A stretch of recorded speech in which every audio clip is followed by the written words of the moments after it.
Hey guys, it's your Chef Chris, and today we are making peach cobbler. Classic, delicious, one of my favorite desserts. So simple, so few ingredients. It's gonna be pretty hard for you guys to mess this one up, but there's actually one way, and that's by not using self-rising flour. But we'll talk a little bit about that later, and we're gonna get started, guys. We're gonna start off by peeling the peaches. Now I'm gonna show you guys a technique here, which is called blanching. This is gonna help remove that skin so easily. We are gonna boil the peaches for about 30 to 45 seconds. After that, we're gonna toss them into an ice bath, which of course is just water and ice. This is gonna stop them from cooking, okay? And this technique is gonna help you so much if you're doing, especially if you're doing a big cobbler.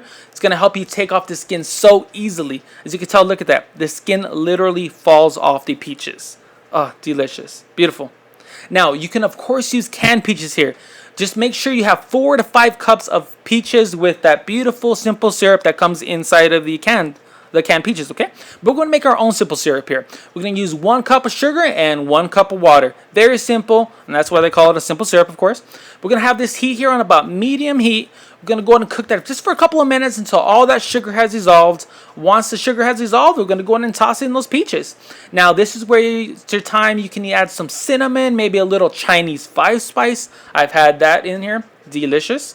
We're going to cook that for about maybe 4 to 5 minutes. Turn off the heat, set it aside. We're going to get all that beautiful peach flavor inside of that simple syrup, and we are set. Now it's time to go ahead and preheat our oven to about 350 degrees.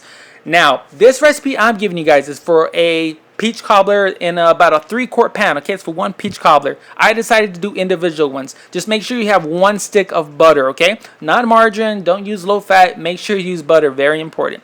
All right, we're going to throw that in the oven just to go ahead and, while it's preheating, it's going to go ahead and melt that butter. It's time to make the batter. Very simple. 1.5 cups of self-rising flour, 1 cup of sugar, and 1.5 cups of milk. Now, this is where I emphasize on the self-rising flour. It's very important. Like I said, there's only one way to mess this recipe up. Actually, there's 2, and that's by stirring it. I'll tell you a little bit about that later. But it's very important. You can find self-rising flour in any convenience store. All right, now I decided to make individual ones, which is a little bit of a mistake because I forgot they were in the oven and they overcooked. But this recipe is for a 3-quart pan, so you can make 1 peach cobbler, okay? Now, like I said, there's 2 ways to mess this up, actually. It's by not using self-rising flour and by stirring it. You do not want to stir this, okay?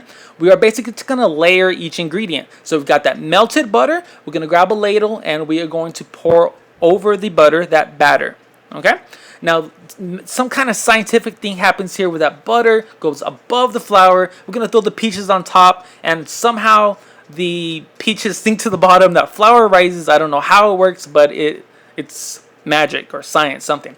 Now, we're going to go ahead and ladle in the peaches very carefully. You don't want to stir it. If you're using the canned peaches, I said no problem. Make sure you use all that beautiful syrup in there as well.